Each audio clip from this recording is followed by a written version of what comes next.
Alright, bit of a breaking news, I guess, for you here. The White House has announced the new, or Michael Flynn's. Was it Michael? It says Flynn. Flynn. Okay, well, anyway, there's a thing. The last the last national security advisor, of course, Flynn had to resign due to some issues involving communication with Russia. That's a whole other issue. But anyway, and over the last few days, the Trump White House has actually had difficulties filling the role. They had one of their picks. This is Robert Howard, a retired admiral.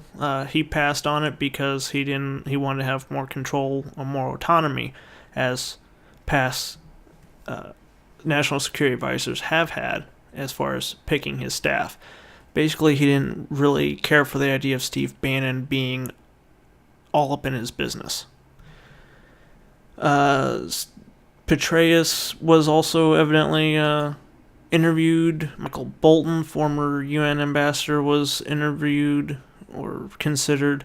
And they finally have, the White House has released that they have finally made a pick, and that is Lieutenant General H.R. McMaster to be the new National Security Advisor.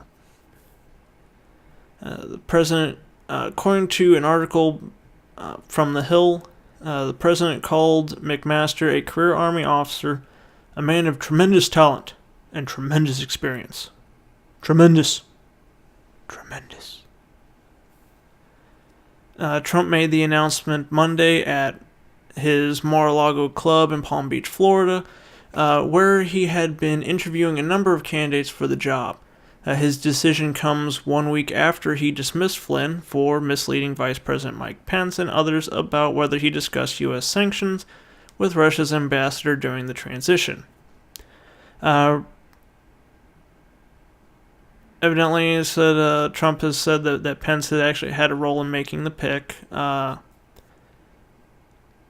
And yeah, so that's pretty much it. I don't really know too much about McMaster at the moment. I will do some more digging and post some follow-up videos if and when I can find any more interesting information about him. Let's see. Evidently he's a pretty well-known military strategist. He authored a book that actually criticized U.S. decision-making during the Vietnam War. He led a cavalry regiment that retook the city of Tal-Afar from al-Qaeda insurgents during the Iraq War, and has been an outspoken proponent of retooling the armed forces to address modern threats such as cyber warfare. Now, the article does mention that basically, like I said, that one of the things that's kind of complicated finding a replacement for Flynn was sort of autonomy in choosing their staff, which has been basically the one of the deal killers for a couple of them. But according to the White House over the weekend, they said that the advisor would be able to choose his or her own staff. Now, I'm not sure if that means that he'll be able to shoo Steve Bannon out the door, since he does not really need to be there. But, we'll see. So, like I said, the link to the article is in the description. I will post follow-up videos if and when I find anything else noteworthy about this fellow. Because that seems to be kind of spilling into a little bit of commentary here about how the administration is running. That seems to be the thing that's been going on. Like, they'll pick someone, and one reason or another, if they're like a horrifically bad choice, or if they're like, it's like the first pick is usually someone a little more outrageous, like Puzder for Secretary of Labor. One second. Who is it?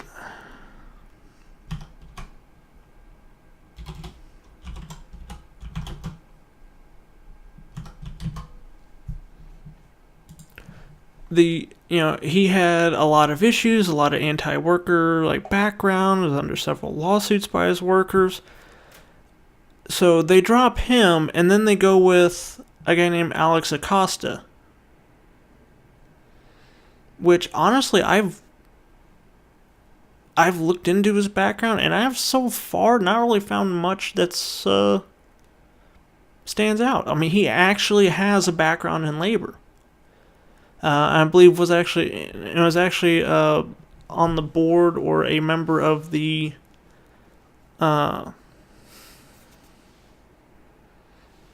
there's a national union council thing. I'm horrible at this, remembering things like this.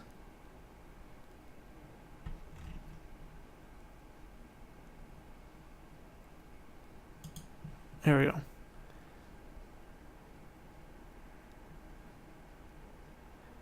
And see, this guy has a this guy, he actually was.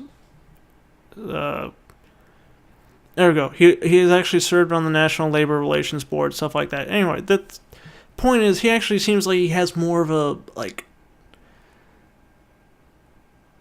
slightly more agreeable, more palatable choice. Seems kind of the case with this. There's really nothing outrageous. He doesn't have a nickname like Mad Dog or anything like that. He doesn't, he's got some decent amount of experience behind him. He's decently well known, it seems. Has a good amount of accomplishments.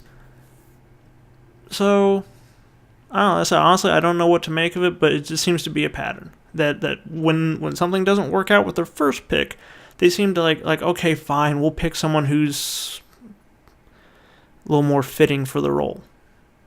So that's just my 2 cents. Anyway, probably cut the video off by now since I went off on this little trip down an unrelated rabbit hole. But anyway, that's all I got for now. So link to the article will be in the description. Like, comment, subscribe. See you next time.